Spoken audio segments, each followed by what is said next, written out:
Welcome back to Major Antonio's presentation of An Inquiry into the Permanent Causes of the Decline and Fall of Powerful and Wealthy Nations, by William Playfair. Chapter 9. Though these causes enumerated have all one general tendency, yet their distinguishing characteristics deserve attention. Some begin their operation from the moment the wealth of a country commences, others are only felt late in the progress of its decline.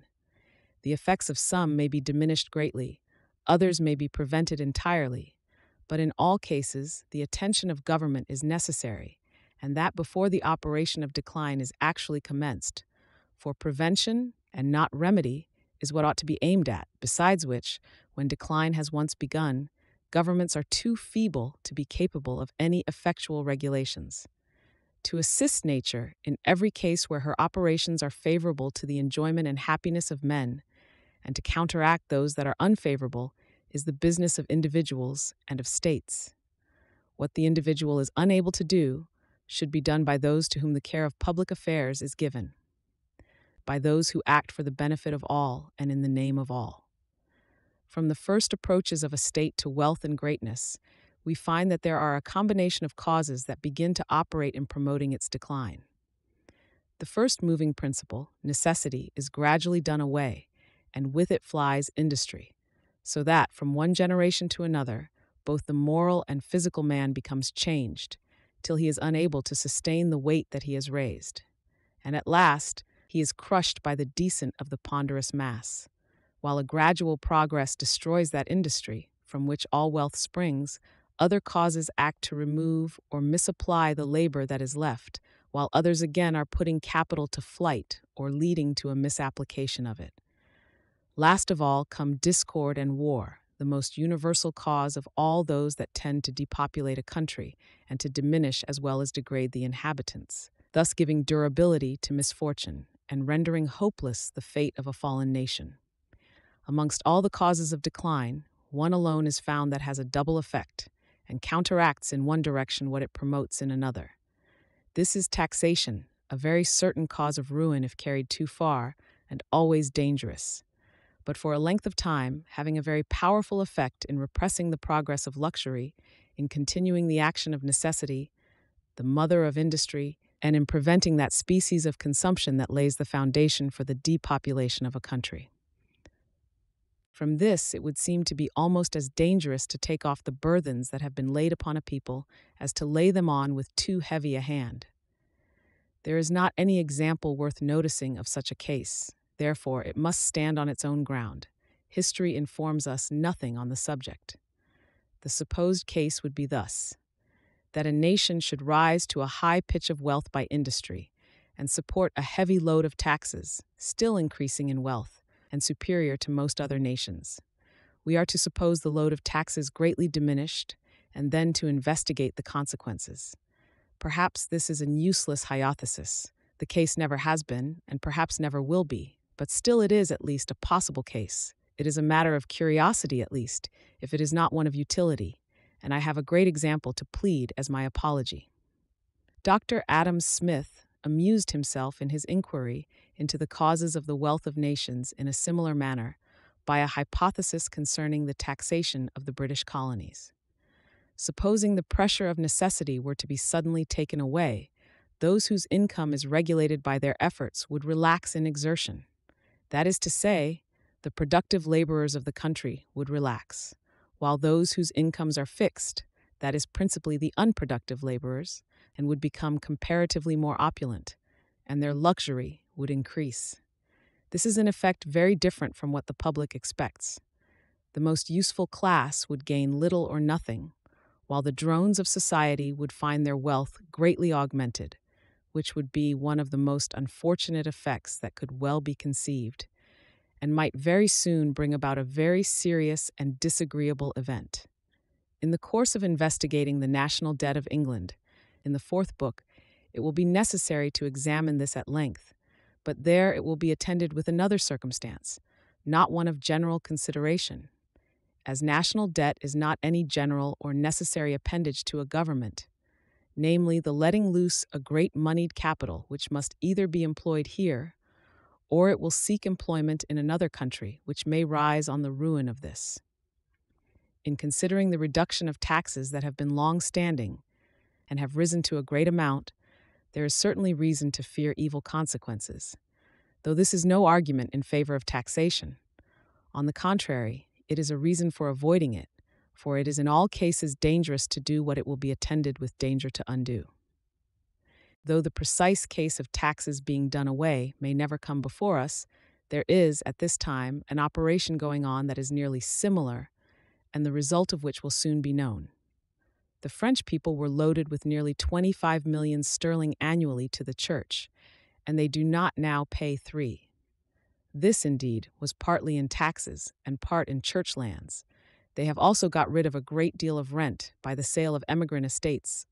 The lands have got into the hands of men, who mostly cultivate them themselves, and have no rent to pay. On the supposition that the new government is not more expensive than the old, and it ought not to be so, the debts having been nearly all wiped off, the burthens on industry will be much less than formerly. It will then be curious to observe if agriculture flourishes more, if prices are reduced, and if the taxes that still remain are better paid.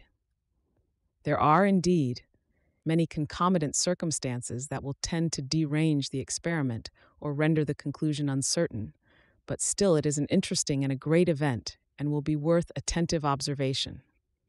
We must, so far as this investigation goes, conclude that, unless the natural tendency of things to decline is powerfully counteracted, every country that rises to wealth must have a fall, and that, therefore, it merits investigation whether it is or is not possible to counteract the tendency to decline, without interrupting the progress towards greater prosperity, and to manage matters so that whether it is not possible, after having attained the summit of wealth, we may remain there instead of immediately descending, as most nations have hitherto done.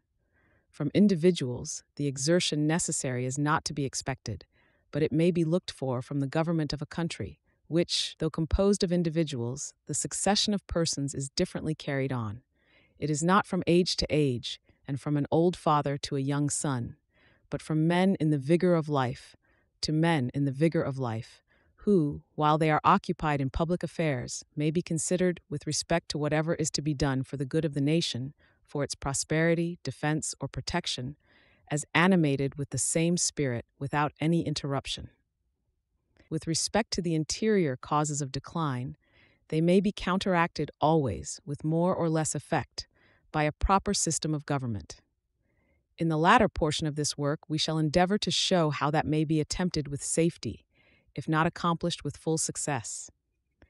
Before, however, we conclude this subject and rely on government, it is necessary to mention that in treating with other nations, a kind of overbearing haughty pride is natural to those who govern a powerful and wealthy people.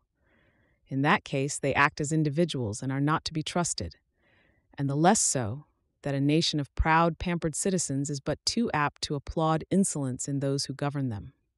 This pride has been a very constant forerunner of the fall of wealthy and great nations, and in Rome excepted, it has never failed. The emperors of Rome were much less haughty than the ambassadors of the Republic. A love of false splendor had supplanted a ferocious affectation of dignity, yet the former was the less humiliating of the two to other nations.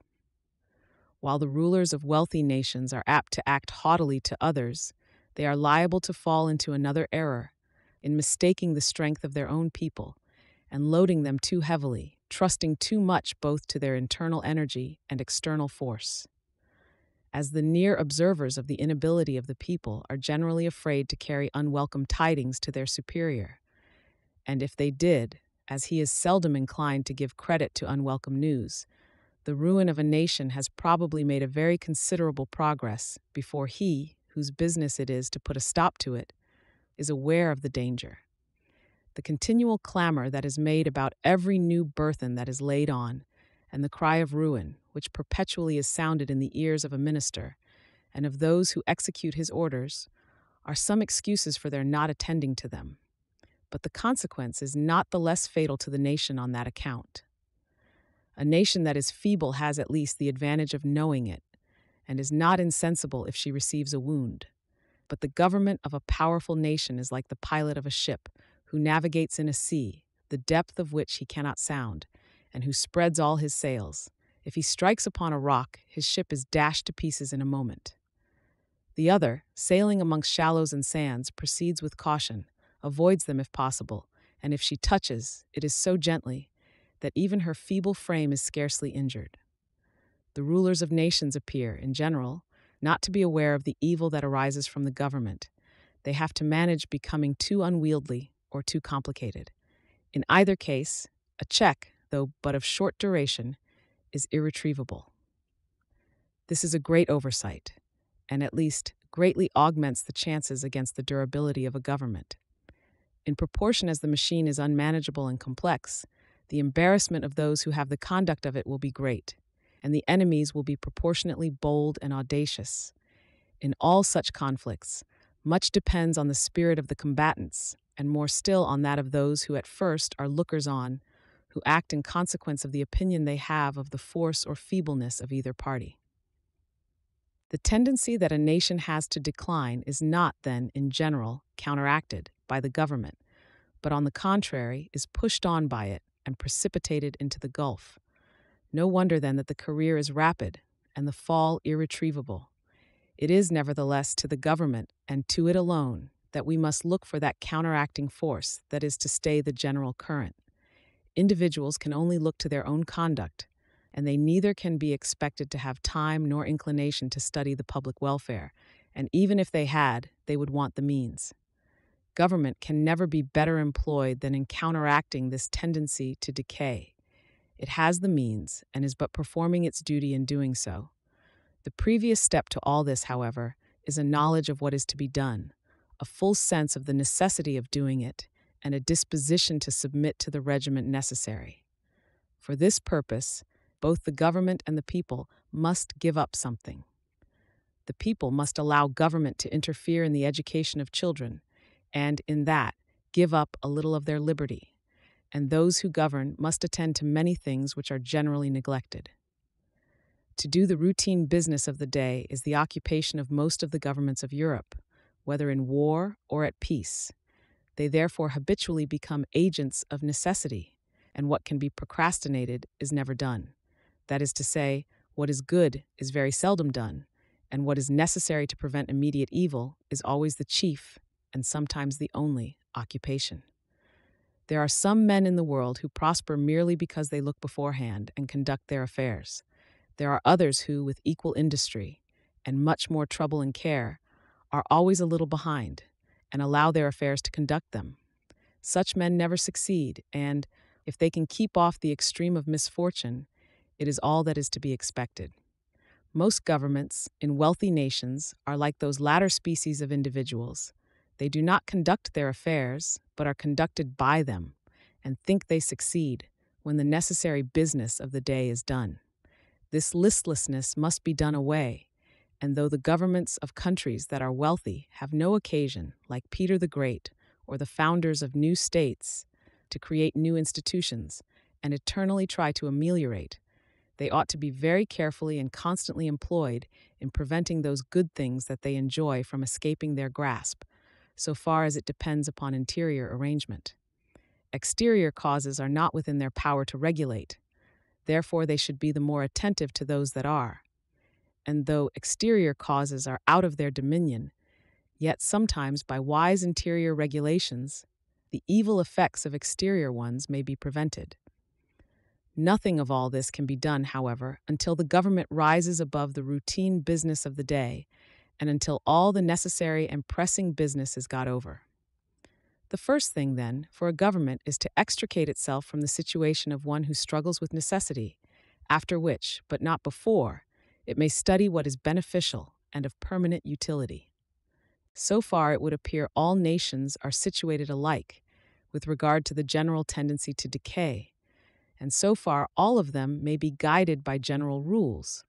But as to the particular manner of applying those rules, it must depend on the peculiar circumstances of the nation to which they are meant to be applied.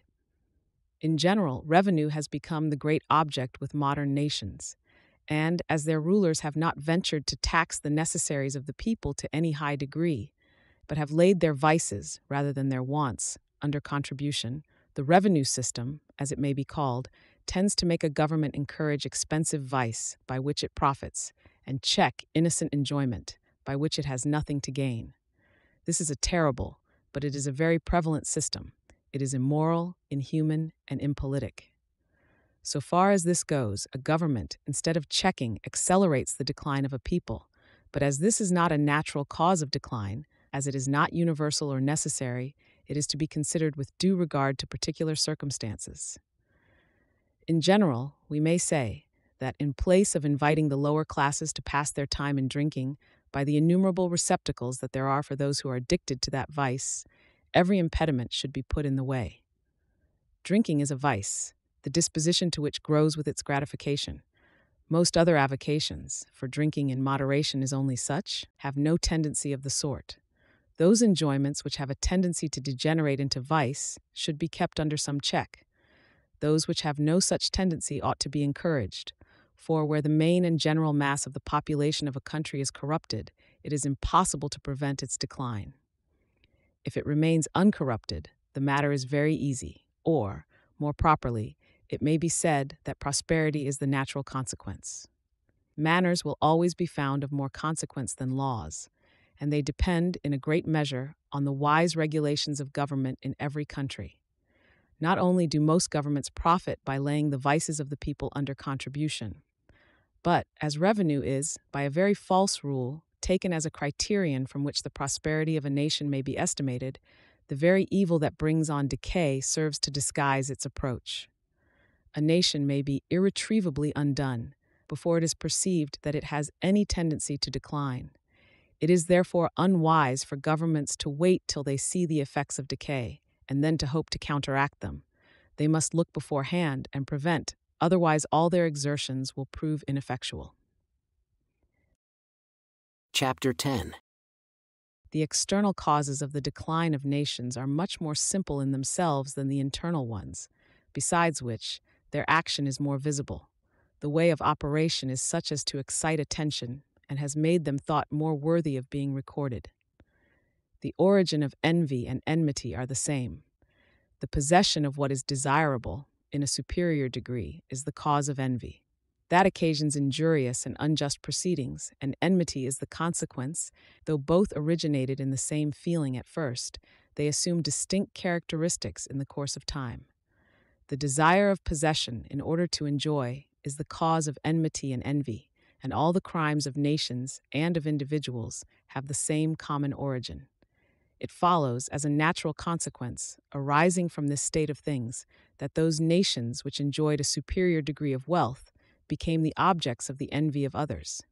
If that wealth was accompanied by sufficient power for its protection, then the only way to endeavor to share it was by imitation.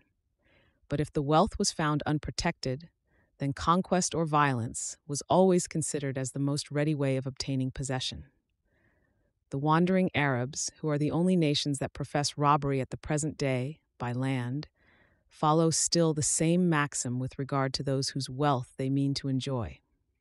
If too powerful to be compelled by force to give up what they have got, they traffic and barter with the merchants of a caravan. But if they find themselves able to take, they never give themselves the trouble to adopt the legitimate but less expeditious method of plunder and robbery. As it has been found that wealth operates by degrees in destroying the bravery of a people after a certain time, so it happens that, in the common course of things, a moment arrives when it is considered safe, by someone power or other, to attack the wealthy nation and partake of its riches. Thus it was that the cities of Tyre and of Babylon were attacked by Alexander, and thus it was that his successors, in their turn, were attacked and conquered by the Romans, and again the Romans themselves by the barbarous nations of the north. Besides those great revolutions, of which the consequences were permanent, there have been endless and innumerable struggles for the possession of wealth amongst different nations, but the real and leading causes are so uniform and so evident that there is not a shadow of a doubt left on that subject. Mr. Burke had good reason to say that the external causes were much easier traced and more simple than the internal ones. For the Romans excepted, The instances of rich nations attacking and conquering poor ones are very rare indeed. The Romans had erected their republic on a different plan from that of any other. They had neither arts, industry, nor territory of their own, and they conquered nations upon speculation, and for the sake of civilizing the people and making them contribute revenue. How they were successful has been explained. But even the Romans would not have attacked poor nations if they had been, at an earlier period, possessed of the means of attacking those that were wealthy. Necessity obliged them to begin with Italy. Their safety made them defend themselves against the Gauls. Until they had a navy, it was impracticable to carry their conquests into Asia or Africa. But after they had conquered Carthage, they lost very little time in attacking Egypt, and those countries occupied by the successors of Alexander. The taking of Constantinople was the last decided victory of this sort, and in nothing but time and circumstance did it differ from the others. In all the great outlines it was exactly the same. The effeminacy and luxury of the rich, those interior causes of which we have already spoken, always give facility to those efforts which envy and avarice excite. The rivalship in time of peace is a contest confined to modern nations, or at least but little known to the ancients. Indeed, it is only amongst commercial nations that it can exist. There can be no competition in agriculture, and indeed it is only in war or in commerce that nations can interfere with each other. The Phoenicians were the only commercial people of antiquity. Carthage was the colony and received the Indian produce at second hand. It was in no way a rival. When Solomon mounted on the throne of his father David, he applied himself to commerce, but the wisdom and power he possessed were such as bore down all opposition during his reign. Having married the daughter of the king of Egypt, who assisted him in several conquests, he founded the city of Palmyra, or Tadmor in the wilderness, for the greater conveniency of the eastern trade.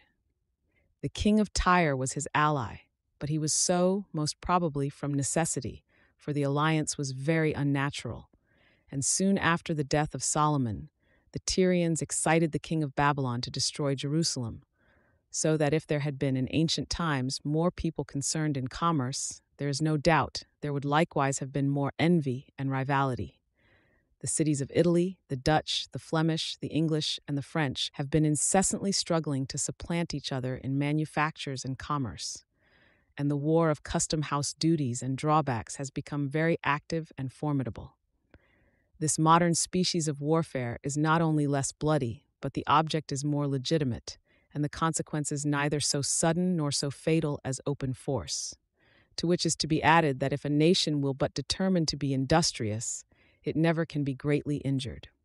If it enjoyed any peculiarly great advantages, those may, indeed, be wrested from it, but that is only taking away what it has no right to possess, and what it may always do without.